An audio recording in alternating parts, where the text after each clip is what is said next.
Bien-aimés de Dieu, bonjour. Bonjour. Veuillez vous asseoir, s'il vous plaît.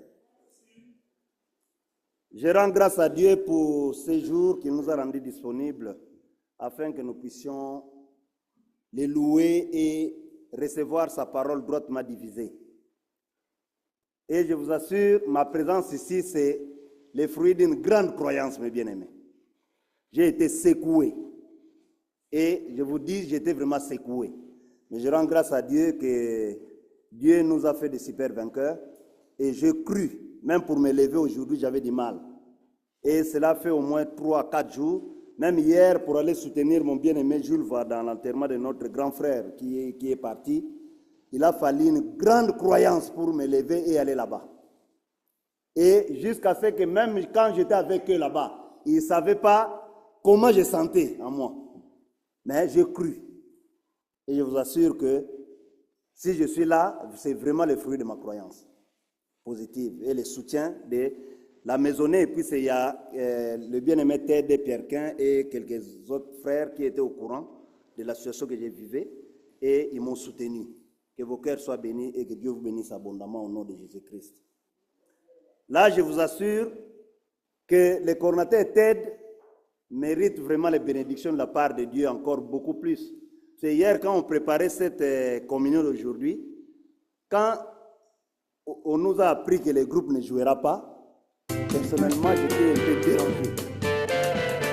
Mais quand le coordinateur Ted nous a dit, mais bien aimé, et quand nous avons dans les fêtes, quand ils mettent les chansons de Kofi, et c'est Kofi est présent dans la fête.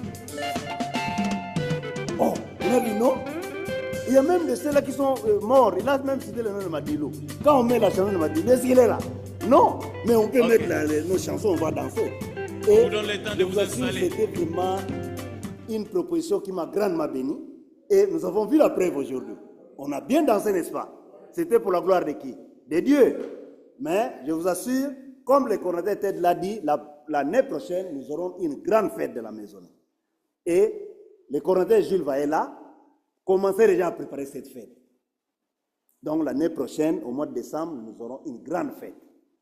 Et nous croyons Dieu que Dieu nous réservera la réussite totale.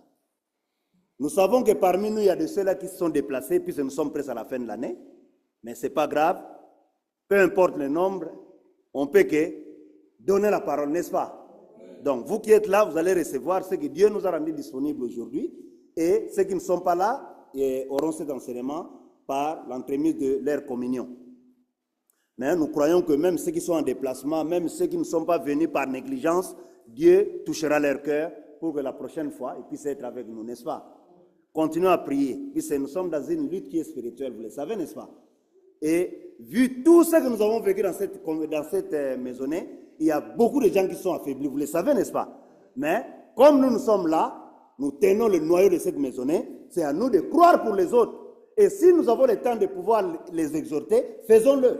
Parce que la parole de Dieu nous dit, prêche la parole à toute occasion favorable ou non. Quand vous prêchez, même si aujourd'hui il n'y a pas de réponse, demain après-demain il y aura des réponses. Et c'est pour vraiment le bien de croyants. Je me rappelle même les mois passés, quand on nous a, le coordinateur Pierre m'a envoyé le message que l'hôtel Ibis lui avait envoyé, pour nous dire qu'on n'avait pas la salle, je lui ai dit, bon, pour moi, on n'aura pas la communion. Même en ligne, on n'aura pas la communion en ligne. Le coordinateur Pierre m'a dit, non, coordinateur, nous avons les moyens que nous pouvons toujours parler de la parole. Il y a les Zoom, pourquoi ne pas faire la communion? Et je lui ai dit, merci beaucoup. Donc, communiquons à la maisonnée, nous allons tenir notre réunion sur Zoom. Et nous avons tenu la communion, n'est-ce pas? Et la communion s'était très bien passée. Donc je rends grâce à Dieu pour le soutien même de mon équipe, puisqu'on travaille vraiment d'arrache-pied ensemble, malgré nos occupations. Et vu que nous ne travaillons pas à temps plein, vous savez que ce n'est pas facile. Hein? Nous allons d'abord travailler dans le monde des sens et puis revenir travailler la parole pour donner. Ce n'est pas facile. Mais nous avons accepté. Et moi, personnellement, je l'ai accepté de bon cœur. Donc c'est pour cela même aujourd'hui, je me suis levé. Je vous dis que ce que j'ai vécu aujourd'hui, ni c'était ma croyance, je ne serais pas là. Et mon épouse est là, même quand je venais, je conduisais, je ne parlais pas, je parlais en langue intérieurement. Je me sentais vraiment bousculé. Mais quand je suis arrivé ici, la première chanson, quand je suis sorti avec mon épouse, j'ai commencé à danser, j'ai senti libéré. Je me suis senti libéré. Et je suis là, je suis en bonne santé. Donc je rends grâce à Dieu pour ça. Donc continuons. Et je crois que, bien aimé, si nous avons bien suivi même les manifestations de l'esprit ici, il y a le mot puissance qui est revenu. Je ne sais pas si vous avez été attentif. Puissance, c'est ce que Dieu veut. Et si vous voyez bien que les enseignements que nous travaillons, nous voulons effectivement que chaque croyant puisse être conscient de la puissance que nous recevons quand nous recevons Jésus-Christ comme Seigneur et Sauveur personnel et comment nous pouvons manifester cette puissance pour aider les autres.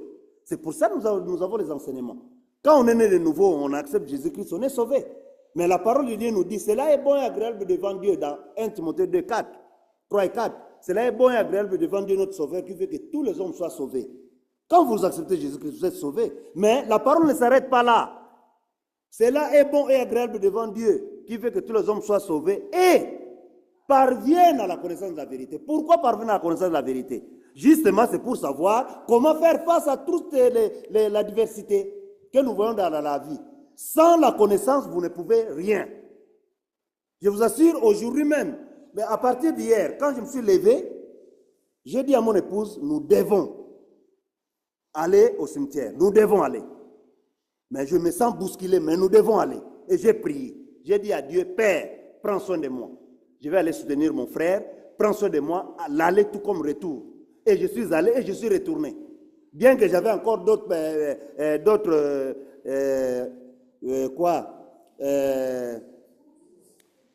comment je peux l'exprimer? J'avais d'autres rendez-vous à passer juste après le cimetière. Je devais aller à Paris, tout ça. Mais j'ai cru. Et même hier, quand on était en réunion de préparation, j'ai dit même à Mboutazef, comme tel que vous me voyez là, c'est la grande croyance. Nous avons passé un moment difficile. Mais Dieu est grand. Il y a 4 jours passés, si vous voyez même ma fille aînée, Anaïs, vous n'allez même pas la reconnaître. Il y a 4 jours. Mais là, elle est rayonnante. Je rends grâce à Dieu parce que Dieu a écouté ma prière, la prière de leur maman et la prière de nous tous. Nous sommes là. Donc, n'ayons peur de rien. Dieu nous a tout donné. C'est à nous de croire. C'est pour cela que nous allons travailler cet enseignement. Élevons notre vie à la sanctification, le style de vie d'un disciple discipliné. C'est très capital. Ce que nous disons, nous voulons vraiment que chacun soit autonome. Moi, je ne veux pas que quelqu'un me dise, mais non, coordinateur, moi, j'avais vraiment, j'ai une situation, sans votre présence, je ne peux rien. Non. Moi, je ne suis pas Dieu. Mais je peux vous soutenir de loin, tout comme je peux me déplacer. Mais vous devez vous-même vous dire que ce que je dis à Dieu, il m'entend. C'est pour cela que nous voulons que chacun ait la connaissance. Mais cela n'exclut pas que nous venons soutenir au besoin. Nous allons nous déplacer, mais si je ne peux pas, moi je ne peux être que sur une place à la fois. Je ne suis pas Jésus-Christ, je ne suis pas Dieu. Mais quand vous avez déjà la connaissance, vous commencez déjà à faire ce que Dieu vous a demandé, nous on peut venir à rescousse. C'est pour cela que nous donnons la parole, nous donnons la parole. Chacun de nous doit s'efforcer. Ce que nous recevons, étudiez-la. La parole que nous donnons, étudiez-la. Recevez la parole avec douceur, retenez avec conviction et agissez selon cette parole. Vous verrez la puissance de Dieu se manifester dans votre vie. Dieu ne fait exception de personne. Dieu ne dit pas que non, bon, lui je vais l'exaucer, pas l'autre. Non, Dieu ne fait exception de personne. Quelqu'un qui a reçu la parole aujourd'hui peut faire des miracles plus que celui qui a la parole depuis 30 ans. Tout dépend de l'élévation. Puis il y a de ceux-là qui sont là, ils peuvent vous citer des contextes de la Bible, mais la mise en pratique, ils sont zéro. Donc ils ne peuvent rien. Ils ne manifesteront jamais la puissance de Dieu. Ça, je vous l'assure. Mais celui qui a reçu 2, 3 versets et qui s'élève au niveau de ces versets, croit et agit selon ce qui est dit dans ces versets, Dieu les soutiendra. Et il va manifester la puissance de Dieu. C'est très important. Donc, le style de vie d'un disciple est discipliné. Nous sommes les disciples, nous sommes les suivants de Jésus-Christ. Mais Dieu veut que nous soyons disciplinés. Donc, partout nous pouvons nous trouver. Ne soyons pas hypocrites. Quand tu es avec des croyants, tu es croyant. Quand tu es avec les autres, tu n'es plus croyant. Non. Puisque une fois, j'ai été avec un croyant. J'ai vu un vieux que je connaissais. Le vieux m'a dit, mais oh, tu le connais? Donc il m'a demandé si je connais les frères qui étaient avec moi. J'ai dit oui. Je lui ai dit oui, on prie ensemble. Et le monsieur là a demandé à ses frères qui étaient avec moi, oh, toi tu pries. Toi tu pries. Toi tu pries 3 fois. Et ça a attiré mon attention. Quand le monsieur est parti, j'ai appelé les frères. Frère, comment ce monsieur-là a posé 3 fois la question si toi tu pries? Il dit non, mais bon, moi je suis souvent avec eux, mais bon, comme je parle vraiment pas la parole, bon, il ne sait pas que je suis croyant. Il lui a dit, frère, fais attention. En tout cas, j'ai crié sur lui, mais avec amour. J'ai dit, ça a attiré mon attention. Comment le monsieur peut demander 3 fois, toi tu pries? Donc il a douté que tu pries. C'est que quand tu es avec eux, tu as une vie désordonnée. Et je l'ai exhorté, il faut, partout, les gens doivent lire la parole sur vous. Et il y a même pas 5 jours, il y a eu un monsieur qui est venu dans notre chantier, mais bon, il est venu pour travailler, mais il ne connaissait rien. Quand on l'a envoyé travailler avec moi, je lui ai dit, fais ça. J'ai compris qu'il ne sait pas. Fais ça, il ne sait pas. Je l'ai appelé. Et c'est un Nigérian. Je lui ai demandé, tu es de quel pays? Il a dit, je suis Nigérien. Il a dit, bon, ce que je t'ai demandé de faire, ça s'appelle comme ça. Pour mieux faire ça, il faut faire ça, il faut faire ça. Ah, merci beaucoup, il a commencé à faire. Quelque temps après, il a fini, il est venu là où j'étais, je lui ai dit, maintenant on va faire ça. J'ai commencé à lui expliquer les noms de tout ce qu'on fait, pourquoi on le fait. Et quand je travaillais avec lui, je parlais avec lui en même temps. Et ce que j'ai communiqué à ses frères, il m'a regardé, il m'a dit, ce que j'ai aimé à lui, il est nigérien, mais il s'est vraiment bien intégré, il parle bien français. Je lui ai dit, tu es vraiment intéressant, puis là-bas, je sais que c'est un pays anglophone, mais toi, tu parles bien français. Il a dit, oui, tout le monde me dit ça. Après, le monsieur, quand on a travaillé, il me regarde, dit, depuis que j'ai commencé à travailler dans les bâtiments, si j'ai rencontré des gens comme vous, je serai loin. Pensez-vous, si j'étais négatif devant ces messieurs, il allait dire ça? Donc, il a trouvé en moi quelque chose de bien, n'est-ce pas? C'est comme ça que nous devons être, en tant que des disciples. Moi, je lui ai dit, ah bon? Il a dit, oui. Vous avez la douceur, vous m'expliquez des choses, tout ça. Dans ma vie, je n'ai jamais vu ça. Mais vraiment, vous m'avez expliqué, j'ai compris. C'est comme ça. Moi aussi, on m'a appris. Mais il y a des gens, quand vous arrivez, les frères Gilles, ils savent, hein, dans les chantiers, tu arrives, moi-même, je l'ai vécu. Tu connais rien, tu rencontres, il fait ça. Tu connais pas? Il appelle le chef, il connaît rien, lui. Moi, je peux. Et on te met en fin d'émission, tu pars. Mais moi, je l'ai dit, moi, je ne le ferai jamais. Je sais que je suis un disciple. Et un disciple comment? Discipliné. Voilà. Donc, c'est ce que nous devons être partout où nous sommes. Donc, nous devons être des modèles. Philippiens 4:8 nous dit, au reste, frères, que tout ce qui est vrai, tout ce qui est honorable, tout ce qui est juste, tout ce qui est pur, tout ce qui est aimable, tout ce qui mérite l'approbation, ce qui est vertueux et digne de louange soit l'objet de vos pensées. Tout ça, c'est la vérité. Donc, on peut conclure ce verset en disant, au reste, frères, tout ce qui est la volonté de Dieu soit l'objet de vos pensées. Donc, nous sommes croyants, devons être différents des autres. Et cela demande de l'effort, parce qu'on n'est pas Jésus-Christ. Aujourd'hui, il y a des moments où ça peut arriver à quelqu'un de commettre une bêtise. Les gens disent, mais lui, vraiment.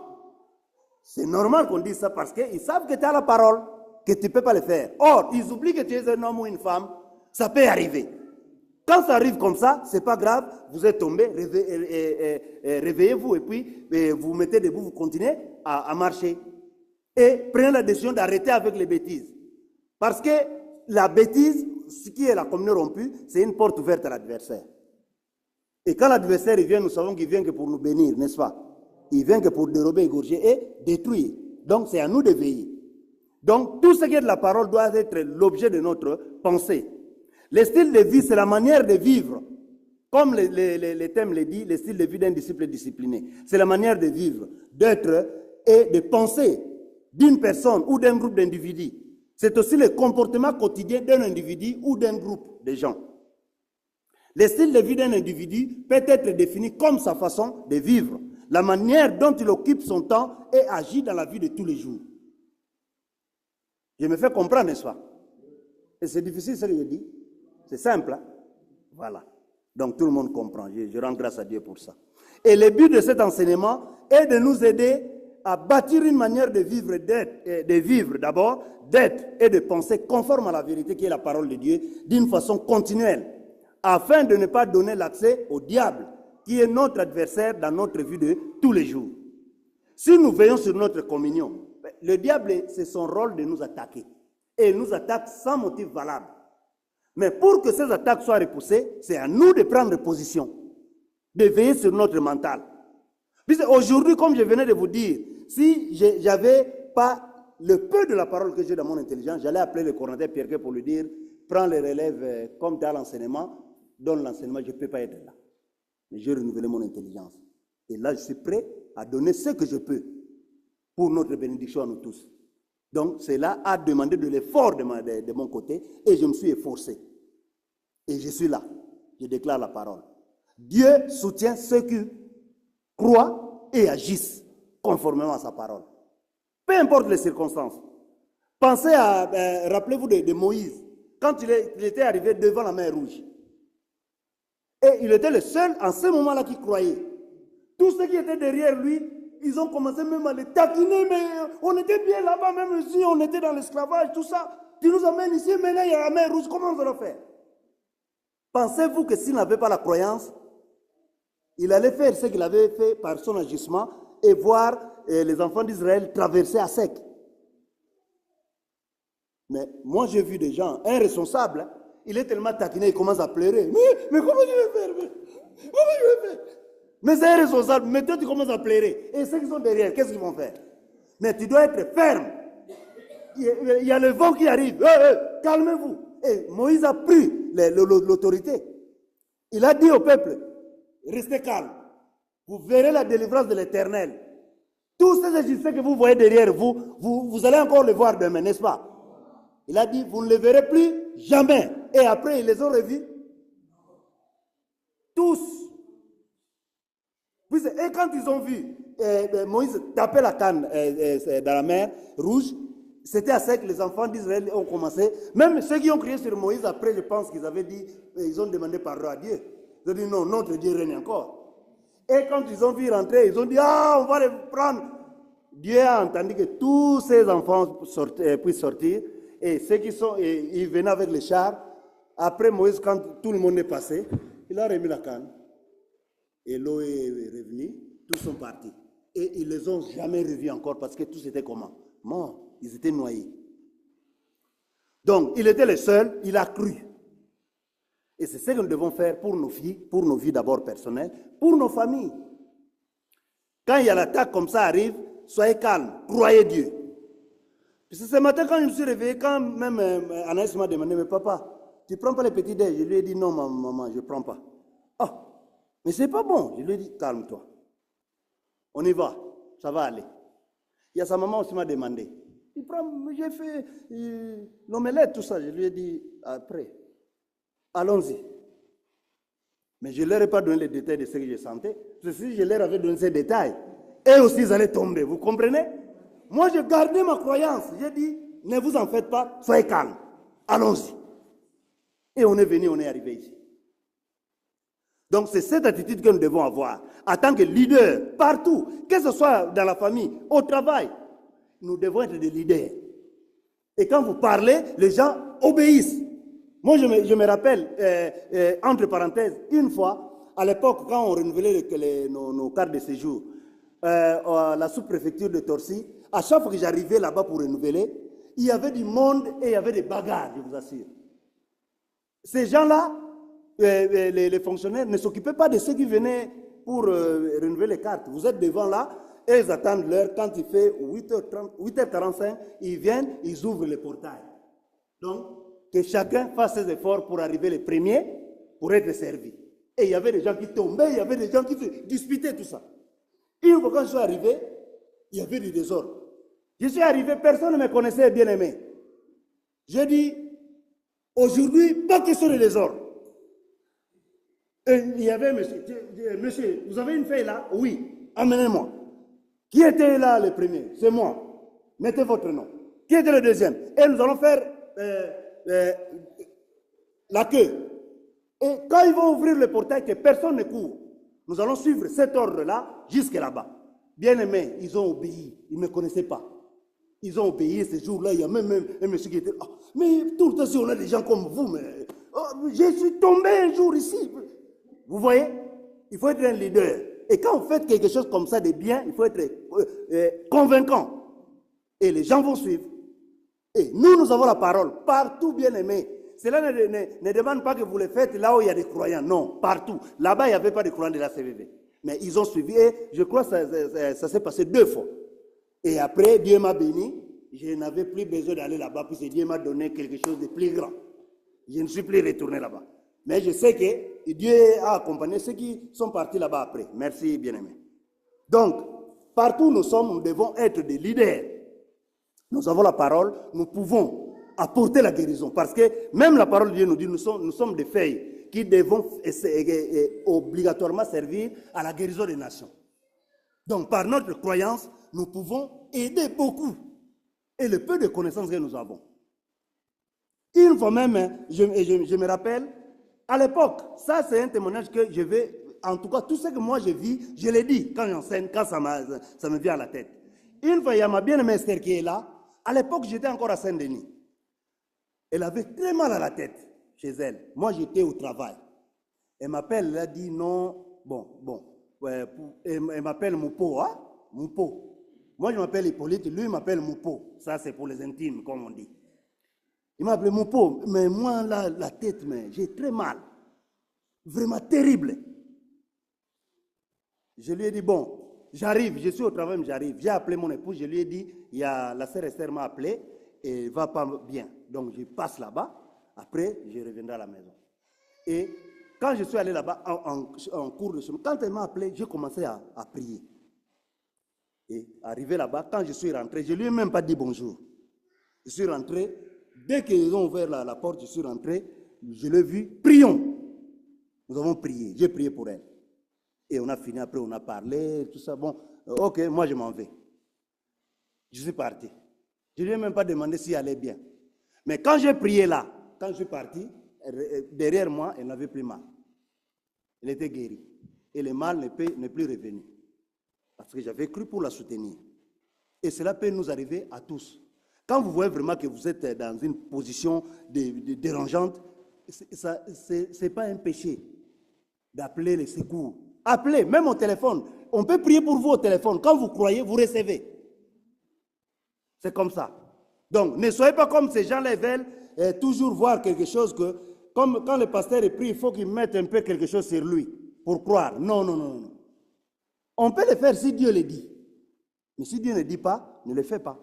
Fais la prière, donne la parole, fais la prière, c'est tout. Et une fois, j'ai même prié pour quelqu'un. Quand la personne m'a demandé de prier pour elle, moi-même, je n'étais pas bien. J'étais malade, mais la personne ne savait pas que moi, j'étais malade. Mais quand j'ai accepté de prier pour la personne, j'ai cru pour la personne. Dès que j'ai déclaré les mots de prière, quand j'ai fini, au nom de Jésus-Christ, Amen. La personne était guérie, moi aussi j'étais guéri. Vous l'avez déjà remarqué, vous l'avez déjà vécu, n'est-ce pas? Et ça, ce que je vous dis, c'est vrai. Je ne suis pas là pour dire n'importe quoi. Je dis ce que j'ai vécu, moi-même. Donc, un disciple qui est discipliné doit croire à toute éventualité, peu importe la situation. Vous arrivez quelque part, vous êtes seul, mais sachez-le que vous avez Dieu en Christ, hein, en vous. Donc, vous pouvez faire quelque chose. C'est très important.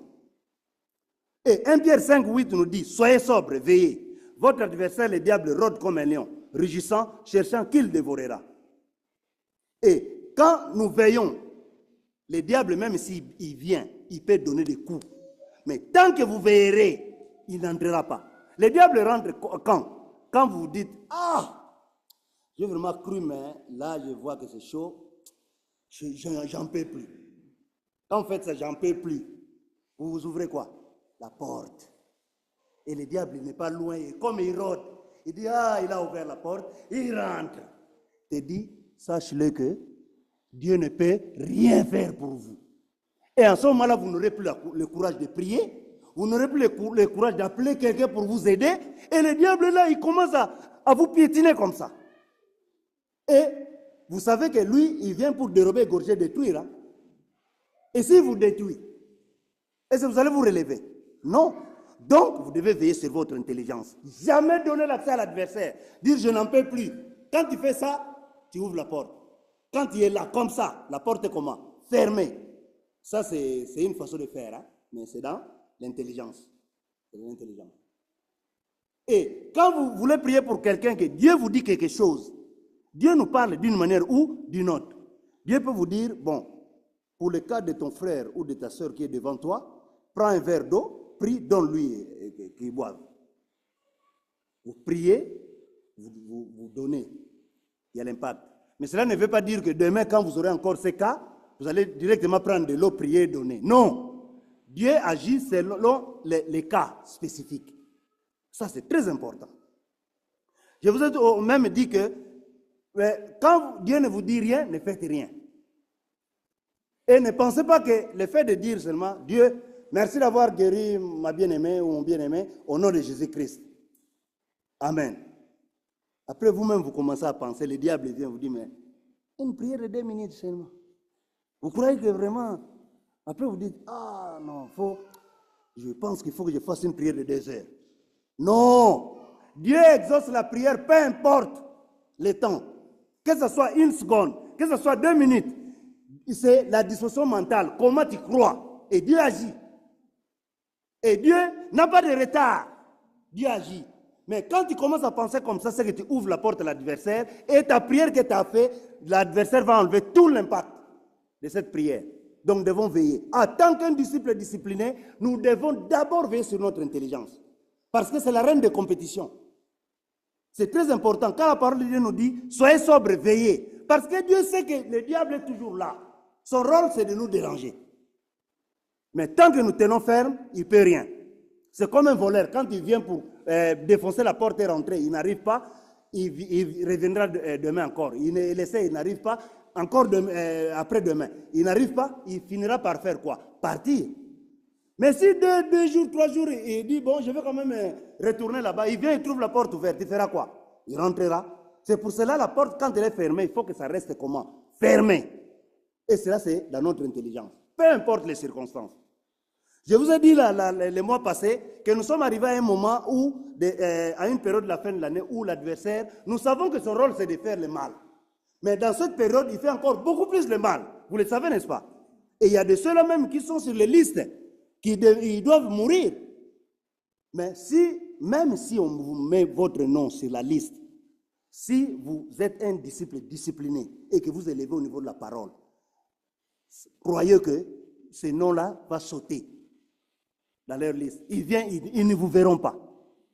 Et moi, quand je prie, même tous les jours de ma vie, quand je prie avec ma famille avant d'aller se coucher, je demande à Dieu de nous protéger. Donc pour moi, quand nous montons sur les lits, nous sommes couverts d'une grande nuée. Le diable, même s'il vient, il ne verra personne. C'est ça ma croyance. Et Dieu honore quoi? La croyance. C'est ce que nous devons faire. C'est très important. Donc nous devons veiller. Josué 1,8 nous dit que ce livre, la loi ne s'éloigne point de ta bouche. Ça, c'est un disciple discipliné. Que ce livre, la loi, la parole ne s'éloigne point de ta bouche. Médite-le jour et nuit pour agir fidèlement. Quand Dieu dit que ce livre, la loi ne s'éloigne point de ta bouche, médite-le jour et nuit. Tu peux t'arrêter là. Tu peux lire la parole, tout ça. Mais la suite, elle est là. Pourquoi il dit le pourquoi maintenant de méditer jour et nuit. La suite, c'est pour agir fidèlement. Selon comment? Tout ce qui est écrit. Et quand vous agissez fidèlement, il y a encore une autre suite. Qu'est-ce qui est encore dit après? Selon tout ce qui est écrit. Car c'est alors que tu auras du succès dans tes entreprises et c'est alors que tu réussiras. Donc, ces versets, quand vous lisez ces versets, vous devez suivre chaque étape de ces versets. La première étape, vous posez vous-même la question. Bon, Dieu nous dit que ce livre ne s'éloigne pas de notre bouche. Et je m'efforce à méditer cette parole. Si vous voyez vraiment que vous vous efforcez, là, c'est bon déjà. Mais si vous voyez que non, j'ai un peu de faille, qu'est-ce que vous allez faire? Commencez à faire ça. Et si vous arrivez au point de le faire, maintenant vous passez à une autre étape, qui est d'agir fidèlement. Quand vous agissez fidèlement, c'est là où Dieu appuie sa parole. Et quand vous agissez fidèlement, À la fin, c'est alors que vous réussirez, c'est alors que vous aurez du succès dans vos entreprises et c'est alors que vous réussirez. Et Dieu n'est pas un homme pour mentir, ni fils de l'homme pour se repentir. Tout ce qu'il a dit, c'est vrai. Tous les problèmes, ce n'est pas Dieu. Les problèmes, c'est nous. Le problème, ce n'est pas Dieu, c'est nous. Quand nous agissons selon ce que Dieu dit, on reçoit. Parce que je vous rappelle encore, quand Dieu avait dit à Moïse, prends les enfants d'Israël, allez-y vers la direction que je te montre. Moïse, quand il a commencé à partir, Moïse, il a vu aussi que devant eux, il y avait la mer rouge. Il avait les yeux comme nous, n'est-ce pas? Il a vu. Mais qu'est-ce qu'il a fait? Il a agi selon la parole de qui? De Dieu. Malgré tout ce que le peuple a fait contre lui, il a fixé ses yeux là où Dieu a dit d'aller. Et arrivé là-bas, Dieu lui a dit ce qu'il devait faire. Il a fait et il y a eu le résultat. Et Dieu agit pareil jusqu'aujourd'hui. Pour nous tous, quand Dieu vous dit faites ça et que vous le faites, après Dieu comble le besoin. Mais si vous ne le faites pas, c'est vous-même qui refusez de le faire et Dieu ne peut rien. Dieu agit selon notre libre arbitre, comment nous agissons par rapport à sa parole. Donc c'est à nous d'ouvrir la porte de bénédiction à Dieu. Si nous fermons la porte, Dieu ne peut pas. Parce que Dieu n'est pas comme le diable. Le diable, il possède. Que tu le veuilles ou pas, il te possède. Mais Dieu agit selon que tu crois. Est-ce que je me fais comprendre? Voilà. Bon, je m'efforce d'être comme un professeur. Je m'efforce quand même pour que nous puissions bien comprendre nous tous. Donc, pour agir fidèlement, je reviens là-bas, selon tout ce qui est écrit là, c'est ça la discipline que nous devons avoir. C'est ce que Dieu nous demande. Agir fidèlement, c'est la clé de ces versets. C'est agir fidèlement. Quand vous agissez fidèlement, c'est là où il y aura du succès qui va arriver. C'est là où il y aura la réussite. Donc, la clé, c'est agir fidèlement. Et quand on dit fidèlement, c'est vraiment fidèlement. Ce n'est pas que tu agis selon ce qui est vraiment favorable à toi, que tu vois que ça je peux, mais là je ne peux pas. J'ai déjà vu des gens qui disent, il y a même, je me rappelle à l'époque quand on préparait les examens d'État, les baccalauréats au pays, là où on s'était rassemblés avec d'autres collègues pour préparer les examens d'État. Un jour, il y a eu un frère à l'époque, on était dans le ministère de la Voix, un frère est venu, il a dit, il passait dans chaque salle pour demander le courant du ministère pour qu'on puisse commencer à faire des communions, tout ça. Dans le groupe où moi j'étais, il y avait un monsieur, il est même ici en France, je l'ai rencontré il n'y a pas longtemps.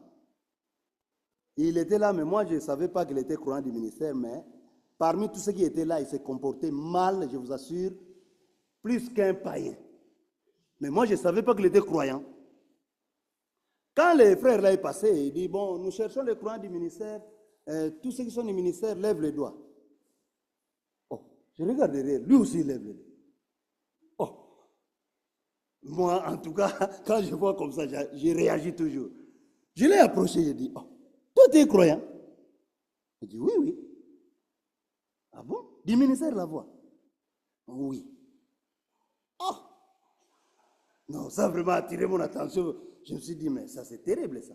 Bon, on a fini ce qu'on avait à faire. Après, je ne l'ai pas loupé. Je l'ai appelé quelque part au coin là, en privé. Je lui ai dit, ah, mais frère, moi aussi je suis du ministère. Mais comment tu vis ici? Moi, je ne vois pas la parole sur ta vie. Mais pourquoi tu fais ça? Vous savez ce que les frères là m'avaient dit à cette époque-là? Ils disent, non frère, tu vois, le renouvellement de l'intelligence, c'est un processus. Il faut tout doucement, tout doucement. Ah, il fait comme ça, tout doucement. Je lui ai dit, frère, non frère, c'est pas comme ça. Même ceux qui étaient là, puis on avait aussi des autres qui étaient dans d'autres congrégations. Quand il a levé les doigts qu'il était croyant, oh, tout le monde il a crié, oh, tu rigoles ou quoi? Mais bon, il était croyant, oui. Mais il avait un problème du côté du renouvellement de l'intelligence. Donc il n'était pas discipliné. Et je lui ai dit, j'ai vraiment parlé avec lui avec douceur. Je lui ai dit, frère, tu as vu la réaction de tout le monde, c'est pas bon. Puis c'est moi là-bas, là où on était au maquis, on m'appelait homme de rigueur. Il y a même un de mes vieux qui était avec moi au maquis, là, il est ici en France, il est l'oncle de l'épouse de Yafran. Et il m'avait surnommé homme de rigueur. Donc il savait que chez Hippolyte, n'importe quoi ne passe pas. Et c'est moi, je suis Jésus. Non, je suis Dieu. Non, mais ils ont vu comment je m'efforçais à vivre bien, comme un disciple comment? Discipliné. Et j'ai parlé avec ses frères. Après, il a commencé à changer. Puis lui-même, il a vu la réaction de tout le monde. Ce n'était pas bien. C'est ce que nous devons faire partout où nous sommes. moi, je ne vous dis pas que vous arrivez quelque part. Moi, je suis croyant. J'ai renouvelé l'intelligence. Hein. Est-ce que j'ai dit comme ça? Non. Par votre façon de vivre, les gens comprendront que vous êtes comment? Croyant. Et vous êtes discipliné. C'est ça. Dieu veut que nous soyons disciplinés. Depuis que nous avons commencé cette année, au mois de janvier jusqu'à aujourd'hui, nous avons rencontré beaucoup de choses dans la vie. Il y avait toujours les hauts et les bas. Pendant qu'il y avait les bas, on a cru pour pouvoir monter, n'est-ce pas? C'est pour ça même que nous sommes là. C'est si, quand les bas étaient arrivés, on était tellement abattus qu'on s'est dit, ah, c'est fini pour moi. On serait là aujourd'hui? Non, parce qu'on a cru, nous sommes arrivés aujourd'hui.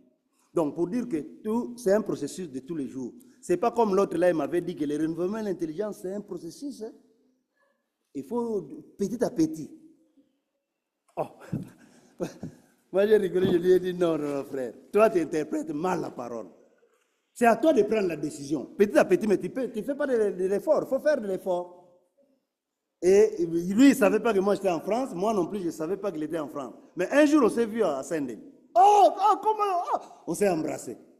Voilà, il est là. Mais bon, il n'est plus du ministère et voilà, je ne connais pas comment la suite de sa vie est. Mais ce que nous devons faire, si je vous parle de tout ça, c'est pour vous faire voir que nous devons être comme la parole de Dieu nous dit, les gens doivent lire la parole sur notre marche. C'est très important.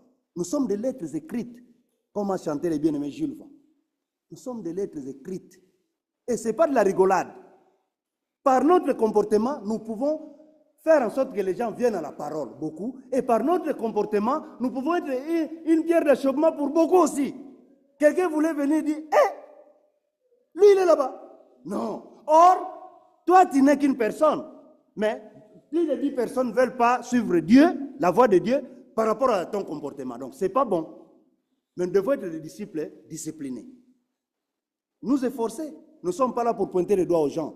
Il y a des moments où nous tombons, nous tous. Mais Dieu voit les efforts que nous faisons. Et ces efforts-là doivent être faits partout. Ce n'est pas que quand tu n'es pas avec le courant de l'ACVV, tu te dis, bon, ici, il n'y a personne, je fais ce que je veux. Non. Les gens doivent lire la parole sur votre comportement. C'est très important. C'est ça un disciple discipliné. Parce que tu peux être dans un endroit aux États-Unis où tu n'es pas avec nous, mais si tu fais n'importe quoi, nous, on ne te voit pas et Dieu ne te voit pas. Si, Dieu te voit. Et quand tu es exposé là-bas, le diable agit de la même manière, que ce soit en Océanie, que ce soit en Afrique, que ce soit ici en Europe, que ce soit aux États-Unis, partout, il agit de la même manière.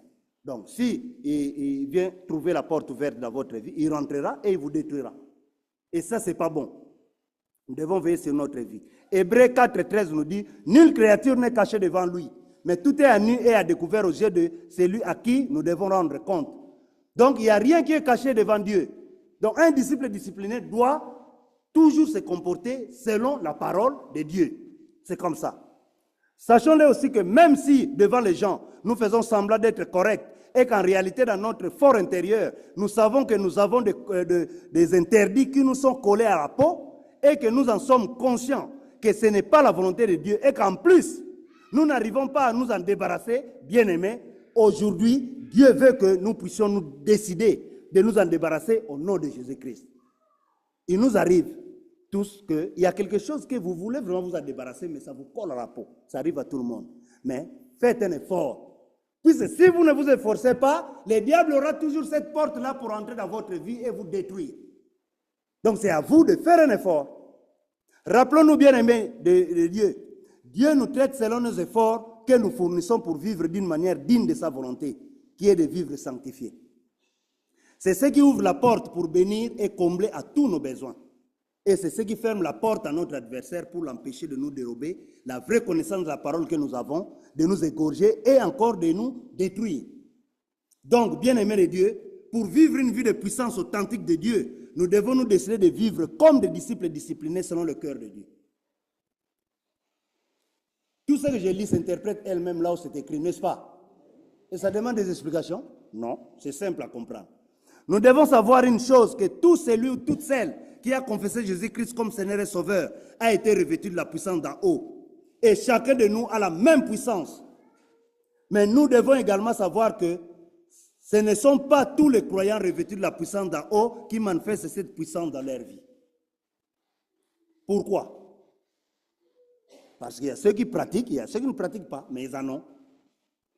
Donc, chacun peut manifester la puissance de Dieu dans sa vie selon son élévation dans l'étude de la parole de Dieu et aussi dans sa mise en pratique. Et Jacques 1, 22-24 nous dit, la parole de Dieu s'interprète elle-même là où c'est écrit. Mettez en pratique la parole et ne vous bornez pas à l'écouter, en vous trompant vous-même par de faux raisonnements. Car si quelqu'un écoute la parole et ne la met pas en pratique, il est semblable à un homme qui regarde dans un miroir son visage naturel et qui, après s'être regardé, s'en va et oublie aussitôt comment il était. La parole de Dieu s'interprète. Donc, mettons la parole en pratique, c'est pour notre bénéfice. Nous avons tant entendu la parole, comme dit une chanson de notre groupe. Nous avons tant entendu la parole. Dieu attend de nous de faire de sa parole notre style de vie. Dieu veut que nous excellions dans la mise en pratique de sa parole. C'est alors que des signes, des prodiges et des miracles nous accompagneront. Dieu veut que nous soyons et demeurons des disciples disciplinés. Dieu est la négligence. Négliger la volonté de Dieu, c'est carrément négliger notre vie. Puisque quand vous négligez la volonté de Dieu, vous négligez votre vie. Parce qu'à tout moment que le diable viendra, trouvera la porte ouverte et vous attaquera, vous aurez toujours des problèmes. Quand vous n'êtes pas à l'aise, nous aussi dans la maison, nous serons touchés. Mais nous serons touchés par ricochet. Mais la personne qui sera à la base de l'attaque, c'est vous. Donc, Dieu ne veut pas que cela nous arrive et il nous demande de pouvoir veiller sur notre vie. 2 Chroniques 29, 11 nous dit, 2 Chroniques 29, 11, maintenant mes fils, cessez d'être négligents, car vous avez été choisis par l'Éternel pour vous tenir à son service devant lui, pour être ses serviteurs et pour lui offrir de parfums. Cessez d'être négligents. En tant que disciples disciplinés, nous devons, premièrement, bâtir un style de vie de lecture de la parole de Dieu. Puisque sans la connaissance, nous ne sommes rien. Je vous ai dit, dans 1 Timothée 2, 3 et 4, Dieu nous dit, cela est bon et agréable devant Dieu, notre Sauveur qui veut que tous les hommes soient sauvés et parviennent à la connaissance de la vérité. Donc, pour parvenir à la connaissance de la vérité, cela commence par la lecture de la parole et dans la réception des enseignements comme on fait aujourd'hui. Partout la parole est enseignée, vous êtes là, vous notez et à la maison, vous réalisez. Après avoir relu, vous vous dites, bon, je prends la décision de mettre en pratique. Et quand vous mettez en pratique, Dieu est là pour vous soutenir. Mais quand vous recevez et que vous ne mettez pas en pratique, vous-même, vous ouvrez la porte à l'adversaire. Et à chaque fois que vous allez citer le nom de Jésus-Christ, l'adversaire va rigoler. Il va dire, oh, lui, il le dit parce qu'il a entendu les coordonnateurs TED dire au nom de Jésus-Christ. Lui aussi dit au nom de Jésus-Christ. Mais il ne sait pas que son coordonnateur avait cru et lui ne croit pas. Et vous savez, celui qui avait dit, je conjure au nom de Jésus-Christ que Paul prêche. Vous vous rappelez? Ils avaient réussi ou échoué? Pourquoi? Parce qu'ils avaient cité le nom de Jésus-Christ par plaisance. Ils n'ont pas cru. Mais or, ils ne savaient pas que quand Paul parlait du nom de Jésus-Christ, c'était avec croyance et avec conviction. Et il y avait des impacts, l'impact de la parole, et il y avait des résultats. Rappelez-vous même, les mois passés, j'avais parlé de ça, c'est que Pierre et Jean avaient vécu avec l'homme boiteux au port du temple. Ils ont dit, je n'ai ni de l'or ou de l'argent pour te donner, mais au nom de Jésus-Christ, lève-toi et marche. Et le monsieur s'est mis debout, n'est-ce pas? Parce que le nom a été prononcé avec croyance. Il y avait de l'impact. Donc, pour avoir cette croyance-là, vous devez avoir la connaissance. Si vous n'avez pas la connaissance, vous n'arriverez pas. Mais quand vous avez la connaissance et que vous êtes convaincu de cette connaissance, vous agissez et il y a de l'impact. Donc, bâtir le style de vie de lecture de la parole. Un disciple discipliné doit encore bâtir un style de vie de renouvellement de l'intelligence en se débarrassant de toutes les négativités qui peuvent ouvrir la porte à l'adversaire de pouvoir le nuire. Donc, le renouvellement de l'intelligence. Comme le monsieur m'avait dit, c'était un processus. Oui, c'est un processus, mais ça demande de la volonté. Ce n'est pas que tu dis, comme c'est un processus, aujourd'hui je ne fais rien du tout, je verrai demain ou après-demain. Ça, c'est grave. Mais il faut commencer aujourd'hui et Dieu vous appuiera. C'est très important. Romains 12, 2 nous dit, ne vous conformez pas au siècle présent, mais soyez transformés par le renouvellement de l'intelligence afin que vous discerniez quelle est la volonté de Dieu, ce qui est bon, agréable et parfait. La parole de Dieu s'interprète elle-même dans les versets. Et cette parole-là, Romains 12, 2, moi, je l'ai mémorisée depuis que j'ai reçu la parole à l'époque, je crois en 1986. Que ces versets restaient dans mon intelligence. Et on l'a tellement chanté, donc c'est resté dans ma tête.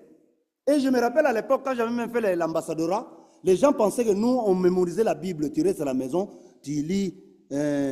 Quelques jours après, Jésus revint. Tu fermes. Quelques jours après, Jésus... Non, ce n'était pas comme ça. À force de lire et d'enseigner, la parole restait dans l'intelligence. Et à chaque fois, on nous disait, si vous rentrez sur le terrain, pendant une année, puisqu'on s'est engagé pour une année à aller témoigner la parole, et que vous sortez du terrain, vous n'avez rien dans la tête, vous avez un problème. Et c'était vrai. Donc, tous ces versets, quand les gens disaient, vous mémorisez la parole, on ne mémorisait pas. Il y avait une fois même un vieux de mon quartier. Moi, j'étais vraiment aimé de mes vieux au quartier. Il m'aimait beaucoup. Il vient et il a rencontré 2 ou 3 de mes frères qui étaient à l'époque au ministère. Ils ont dit, dans la Bible, il y a les ambassadeurs. Hein. C'était comme ça, une causerie comme ça. Le vieux, il vient. Quoi? Nous sommes les ambassadeurs pour Christ. Ah, même dans la Bible, vous parlez des ambassadeurs. Oh, vous aussi, vous exagérez, vous. Moi, je dis, oui, vieux, il y en a. Il est où? J'ai pris la Bible, j'ai ouvert. Oh, le vieux, il a lu. Oh, petit. Vous avez raison. Donc, il n'a jamais entendu parler des ambassadeurs de la Bible. Et c'est normal que sa réaction soit comme ça. Mais quand il a vu, petit. Mais vous avez raison, petit. Mais le vieux, après, il n'a rien dit. Mais quand il est parti, il savait que les petits avaient la connaissance. Mais il ne peut pas le dire parce qu'il y a aussi moi, un peu de l'orgueil et tout ça.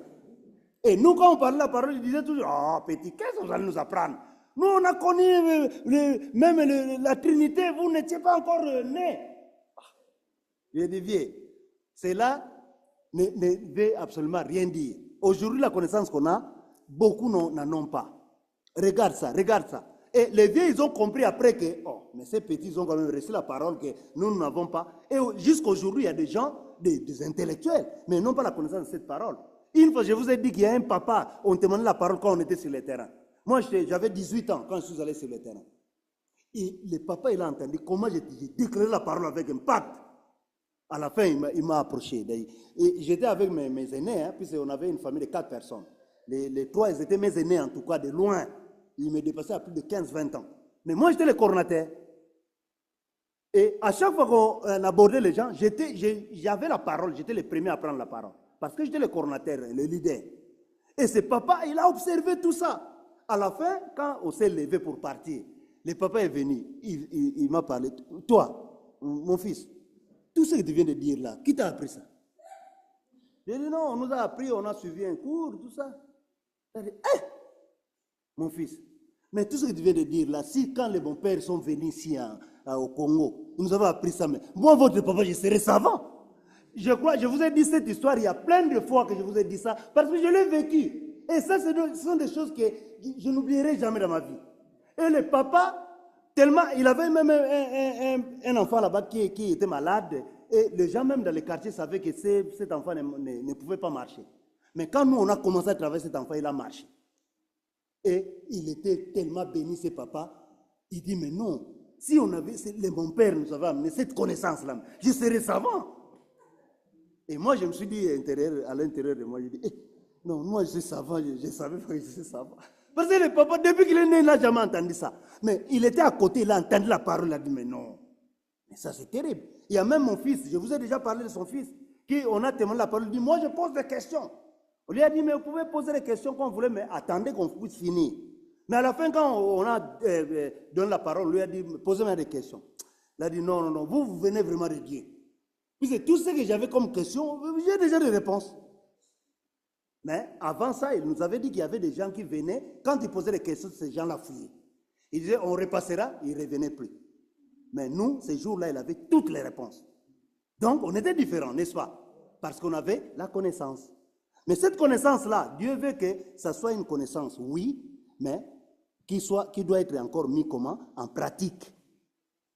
Comme ça, on sera, voilà, la connaissance appliquée. Il a beaucoup étudié, Maman Esther. Connaissance appliquée. quand vous appliquez, vous serez un disciple comment? Discipliné. Et les gens pourront lire la parole dans votre vie. C'est ce que Dieu veut. Donc, peu importe ce que nous pouvons rencontrer dans la vie, tenons dans la parole, soyons inébranlables. Si nous sommes inébranlables, les attaques seront toujours là. Mais rien ne nous arrivera de mal. Parce que Dieu sera là, parce qu'il voit comment vous élever. Mais si vous négligez et que vous dites, comme j'ai dit tout à l'heure, j'en ai marre et puis vraiment, ça c'est une façon, c'est une expression de découragement. Et vous savez que le découragement, c'est une arme très, très efficace de l'adversaire. Quand il vous amène au point d'être découragé, il sait que vous allez lâcher et lui, maintenant, la porte est grandement ouverte, il rentre. Et quand il vient, c'est pour dérober, égorger et détruire. Voulons-nous lui donner l'accès dans notre vie? Non. Donc, élevons-nous au niveau de la parole, tenons ferme, peu importe les circonstances. Dieu sera toujours là pour nous soutenir. Éphésiens 4, 14 à 18, il est écrit, afin que nous ne soyons plus des enfants flottants et emportés à tout vent de doctrine, par la tromperie des hommes, par les ruses dans les moyens de séduction, mais que professant la vérité dans la charité, nous croissions à tous égards en celui qui est le chef, Christ. C'est de lui et grâce à tous les liens de son assistance que tous les corps bien coordonnés et formant un solide assemblage tirent son accroissement selon la force qui convient à chacune de ses parties. Il s'édifie lui-même dans la charité. 17. Voici donc ce que je dis et ce que je déclare dans le Seigneur. C'est que vous ne devez plus marcher. Ça, c'est des disciples comment? Disciplinés. Vous ne devez plus marcher comme les païens qui marchent selon la vanité de leurs pensées. Ils ont l'intelligence obscurcie. Ils sont étrangers à la vie de Dieu à cause de l'ignorance qui est en eux, à cause de l'endurcissement de leur cœur. Ne marchons pas comme les païens. Je vous ai dit tout au début de l'enseignement qu'il y a plein de nos bien-aimés qui sont tombés par rapport à ce que nous avons vécu dans la maisonnée. Mais moi, je l'ai toujours dit. Si aujourd'hui on se retrouve ici, moi, mon épouse et mes enfants, c'est parce que je n'avais pas voulu marcher avec les sentiments humains. Si j'avais voulu marcher selon les sentiments humains, je ne serais pas ici, je serais là où on était. Parce que même les gens qui étaient avec moi à l'époque, ils ont dit, mais comment Hippolyte est sorti de ces cercles? Vous voyez? Moi, je leur ai dit, moi, je suis sorti de ces cercles parce que moi, je viens ici pour Dieu, pour mon bien, le bien de mon épouse et le bien de mes enfants. Mais quand j'ai vu que ce bien-là n'existait plus, j'étais obligé de sortir. Sortez du milieu d'eux. Ne faites pas les choses et dites, ah, mais maman Esther, c'est mon pire. Elle est là-bas, bon, je reste quand même comme Esther, elle est là-bas. Vous mourrez. Je vous dis, vous mourrez. Il n'y a pas de compromis avec l'adversaire. Vous voyez que ça ne va pas sortir. Même dans nos familles, hein. Tu as un frère ou une soeur qui ne veut pas de vous. Éloignez-vous de lui. Ne dites pas maintenant, c'est quand même un frère. Non, non, non. Ça, c'est des faux enseignements. Même la parole de Dieu nous dit, l'homme prudent voit le mal de loin et il s'expose. Ça dit quoi? Il se cache. Pourquoi il se cache? C'est pour se protéger, non? Voilà. Donc, partout où vous voyez qu'il y a un danger, éloignez-vous. C'est ça un disciple comment? Discipliné. Il suit la parole. Rien que la parole. Ça, c'est très important.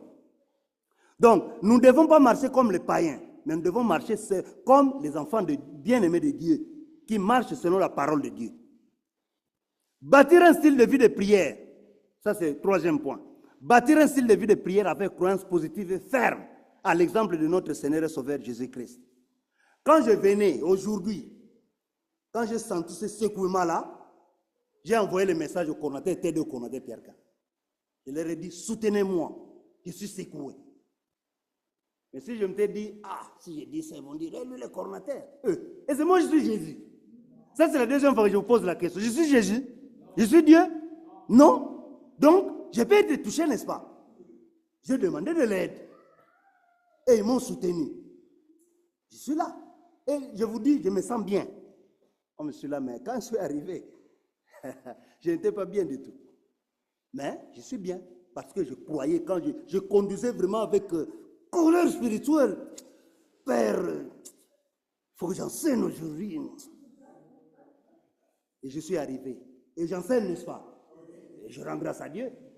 Si je me suis dit ce matin, J'appelle, connaissez quelqu'un, tu as l'enseignement en tout cas, prends la responsabilité. Moi, je ne peux pas. Je vous dis, le diable allait encore me tabasser là-bas, à la maison. Même si je n'allais pas enseigner, il serait beaucoup mieux pour moi d'être ici. Même si lui allait enseigner, si je suis là, je suis comment? Protégé. Et cette erreur-là, beaucoup de croyants le font. Ils ne se sentent pas bien, ils se disent, ah bon, je préfère rester à la maison. Erreur. Va là où il y a les croyants. Vous aurez la guérison ou la délivrance que vous avez besoin. C'est très important. Donc, en tant que croyants et disciplinés, élevons-nous simplement au niveau de la parole, pratiquons la présence de Dieu partout où nous sommes. Vous arrivez quelque part, vous êtes seul, vous dites que non, moi, je suis croyant, je ne peux pas faire ça. Je suis croyant, je ne peux pas faire ça, je dois marcher comme ça. Une fois à l'époque, j'étais échafaudeur à l'époque, sans papier. On travaillait à Paris, à midi. À chaque midi, il y a les petits qui travaillent avec nous, on leur donne de l'argent pour aller faire les courses. Ils amenaient les courses au manger. Or, eux, quand ils allaient là-bas, au lieu d'acheter, ils prenaient.